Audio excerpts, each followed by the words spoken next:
I've tried everything and nothing works. I've heard this so many times that I can tell. Many people going to therapy or going to psychology or going in and out of psychiatric hospitals are faced by two big hurdles to their healing. Number one, their level of consciousness, and number two, the level of consciousness of their therapist, of the specialist. Perhaps you never heard talking about mental health from this unique perspective. But knowing that there are 4 different levels of consciousness, and depending of the level of consciousness that you are at, if you are the client, and depending on the level of consciousness that the specialist is at, that in itself will make the difference between a total failure of intervention or a success. I said that there are 4 levels of consciousness, and I've made videos and I've written about it extensively in my books. But for this little video here, I'm going to give you a brief intro. You've seen in everyday life that there are some people that are so dense, they're so low that you can't engage them at all. Most of them will be in the mental institutions, the complete lost causes. Others are the ones that are diagnosed with learning disabilities. And there are some of those that are not diagnosed with anything, they're not in any institution, but seem to be at the periphery of society because they are so low. If you were to measure from the IQ point of view, it would be so low that they won't be employable even at the beginning stage of any job. Now, that's the level 0. I call it the embryo. From level 0, you have level 1. You think of level 1 as countryside people, country folk people. Think of Mormons, think of Jehovah's Witness, think of clan mentality, very strict and very archaic organizational structure. They need a leader to lead them with a strong hand. They need structure in their lives because they don't have yet sufficiently developed their sense of autonomy in order to guide themselves. So they need somebody to tell them what to think, how to live, what to do, what not to do. This is where people are just starting to emerge. So religious-based, their healing will normally happen by either employing natural medicine. Therapy in their case is going to be confessional, going to the priest, talking to their spiritual or religious leader. These 2 first category obviously are not going to be helped by therapy, by psychology, and psychiatry, medical interventions would be, or medical intervention from the physical point of view, in conjunction with their religious leaders and as guides, is the only thing that works for them. Then you have the modern or the urban consciousness. Here you have the what I call them the youth of human consciousness.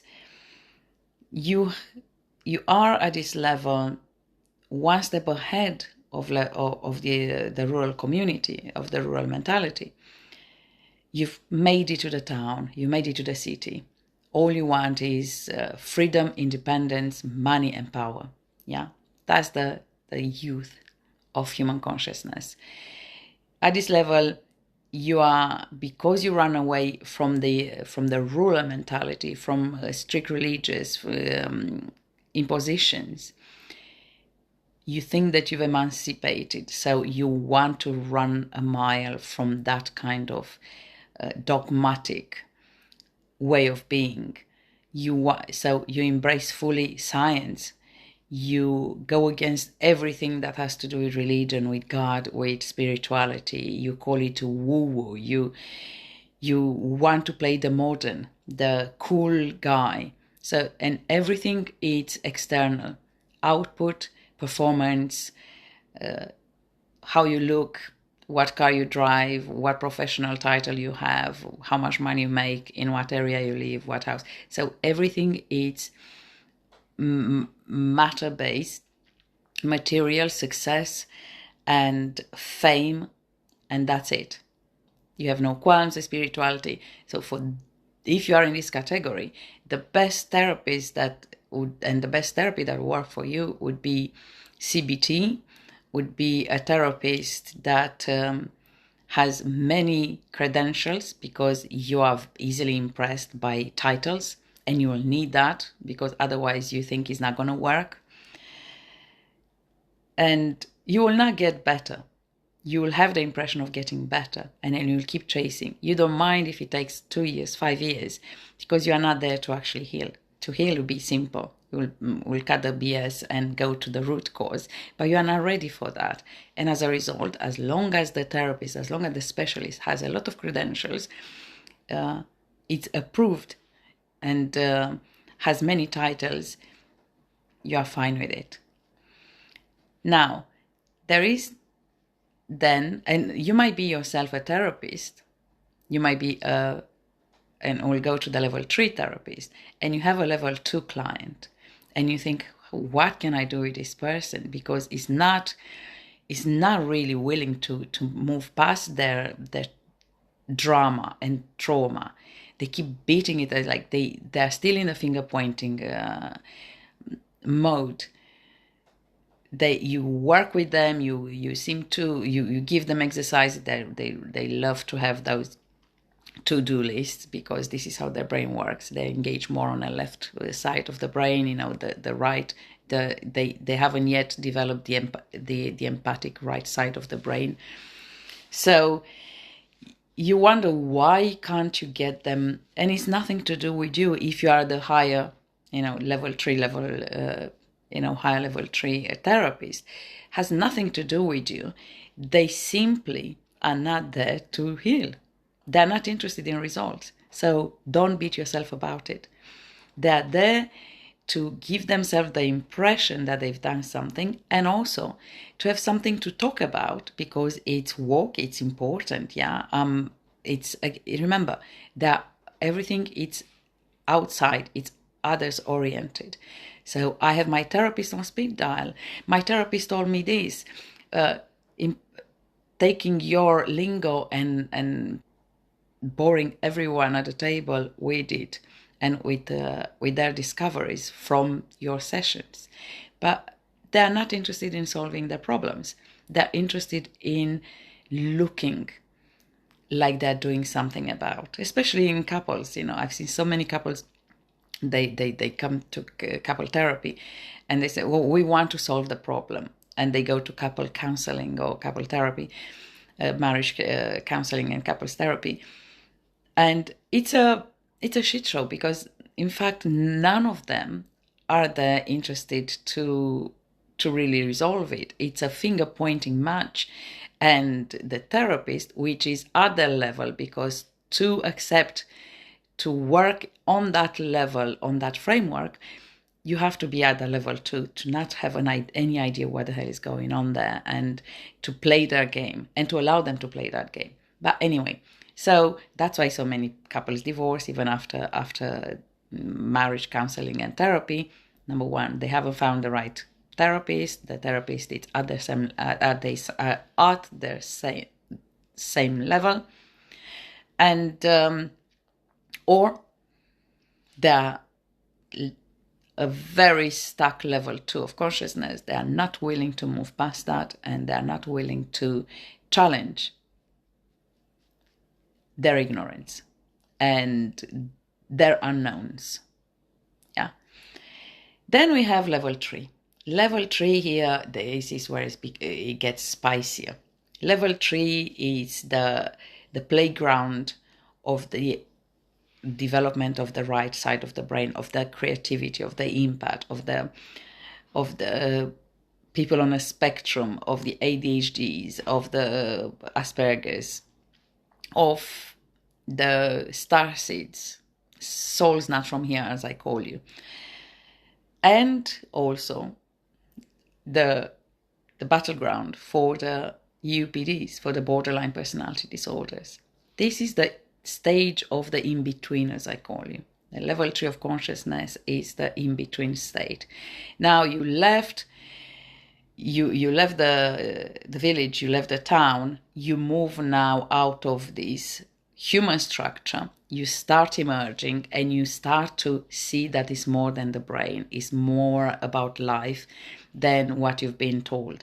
You are no longer believing the religious dogma, but you're no longer falling for the materialist science either, because you live long enough, either in this life or in multiple lives and multiple reincarnations, that you carry within you that deep inner memory, that deep inner knowing that keeps coming up. And that coming up comes in, unfortunately, through depression. You start getting depressed. Nothing seems to make sense.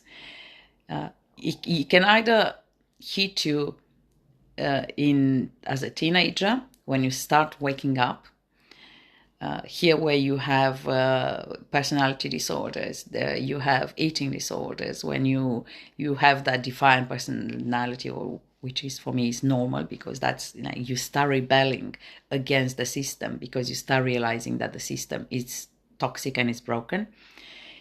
You don't yet know what is right, what's next, but you have that connection. You start awakening that you are linked to something higher, something bigger than that. Now, when you go to therapy from this point, because now you are the one that goes to therapy the most, yeah, you go to all kinds of therapists. You are open. You are like a little chick, with the back open. You are willing to take anything because your mind is open now.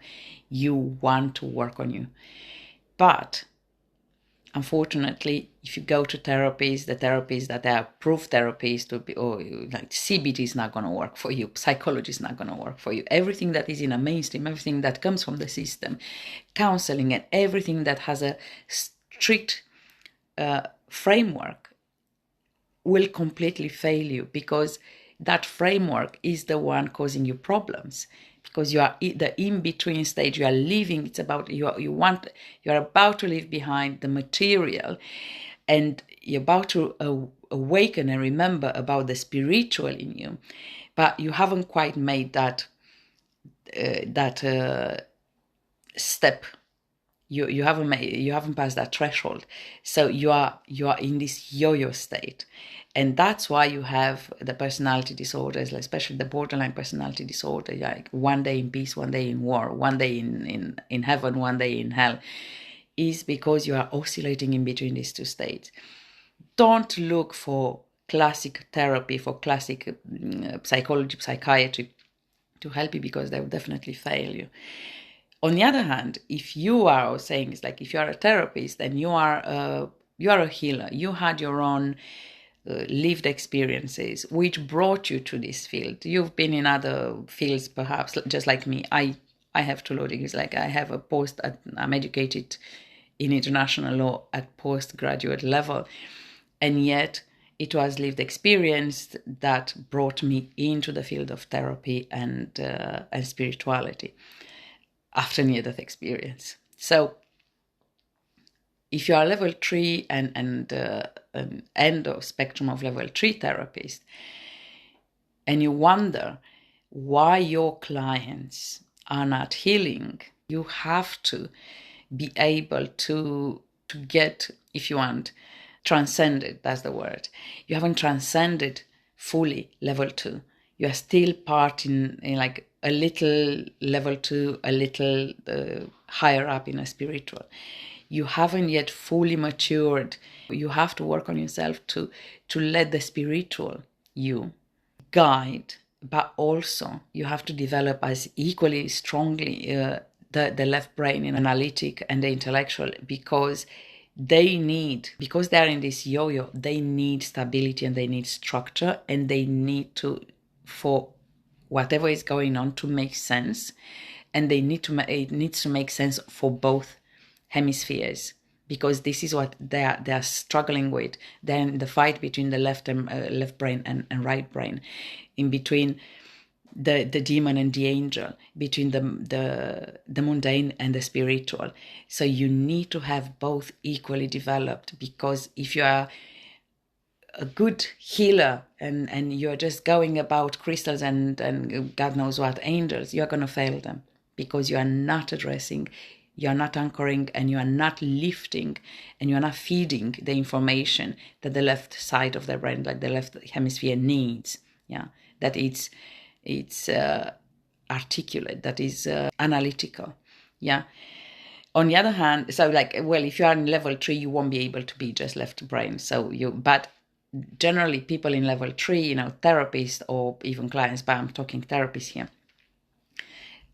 especially those with lived experience, because that's what takes normally the gifted people to become healers or therapists. You first go yourself through it, you come out, and then you go and help others, because that's the calling. Yeah.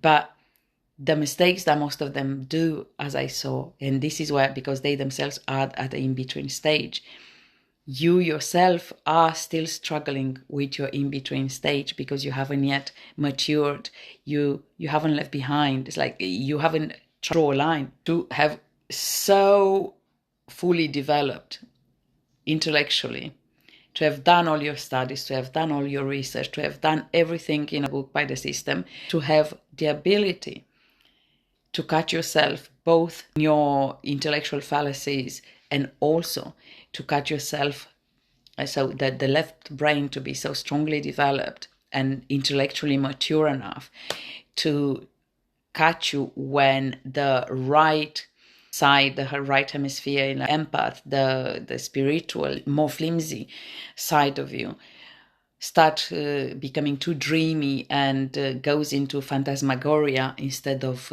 being rooted in true spirituality. You see, this is why so many of you at level 3 are, if you are healer or therapist in that way, are not getting the clients to their results, because you are still oscillating yourself, and you will suffer yourself with self-doubt, and we all, anyway, doesn't matter until you go to level 4 anyway. So if you suffer from treatment-resistant depression, normally this is what level 3 is suffering from. Yeah, borderline personality disorder, treatment-resistant depression. If you are here, don't look any further. You need to have either end of cycle level 3 or level 4, because otherwise nobody can help you, because they can't understand the full complexity in order to help you integrate your own. Yeah. Now we go to level 4. Level 4, the master. You are fully developed. In the level 4, the master has long gone his initiation process. It's no longer attracted to the material illusion. Is no longer excited by the discovery of the spiritual, because they have done their hero's journey more than once. They've healed and integrated their traumas. They've had their return to source, generally either through near-death or multiple near-death experiences, or through earned, through arduous self-work, their right to that higher knowledge. At this level, you don't need any fanfare of the level 2 or the level 3. The level 2 in the material, the level 3 in the excitement of the special powers, the crystals, the God knows what. Here you are in full communion. You are the sage. You are the sage that it's quiet. Is the quiet confidence and the quiet authority and autonomy. You are alone. You love to stay and to live alone. Relationships are no longer working for you, because you don't need. You are a full person. You You are no longer halved. You are a full being, well integrated. You are the master healer here. You are the master guide, because through the power of the presence that you exude, you entrain your client energetically, mentally. So the conversation becomes not only one in words, but one at an emotional, a deep spiritual level, and that it's actually measurable. In one of my research studies, I was talking to during a master in psychology, which I dropped, but because they didn't understand what I was asking. But I was asking them to allow me to do the research study in the brain entrainment between the therapist and client. That is actually easy to measure, because there is such entrainment. Here is when you become that in other traditions they call guru. I don't like the name because it has too many negative connotations, but you are able to help others. You see the big picture. You know the truth of the universe. You know yourself, and because you know yourself, you know others. And from this, at this level, you don't need praise, you don't need fame, you don't need anything. You are doing it as a calling, and you don't try to put yourself forward. You don't try to scream from the top of your lungs to show that you are the specialist, that you are the master, that you are, because you don't need that. The validation this time, it's internal, and in fact, you don't need validation at all. You don't need praise. You don't. Your world is internal, and because you are full, you are well integrated. There is nothing that the outside world can give you that you can't give yourself. So if you accept to help somebody, they're the luckiest, because you only do it because you feel that they were sent to you, because you are the only one that can help them. And you do it and they get the results that they don't get anywhere else. It's I can't reverse it here. I can't say that if you have a client at this level, because they don't need to work at this level. The work that they do, it's internal, is directly with source. So that's it, and with other dimensions. But that's, if you want, in a nutshell, the four levels of consciousness, how they are different from one another, what they respond to in terms of therapy, in terms of healing modalities, and what you should be aware whether you are on either side of the armchair, so to speak, whether you are the therapist or whether you are the client. So let me know what you think. Let me know your experiences if you are a therapist, or let me know if you are in the client category, your experiences with different therapists, and if that resonated with you. Until next time, take care.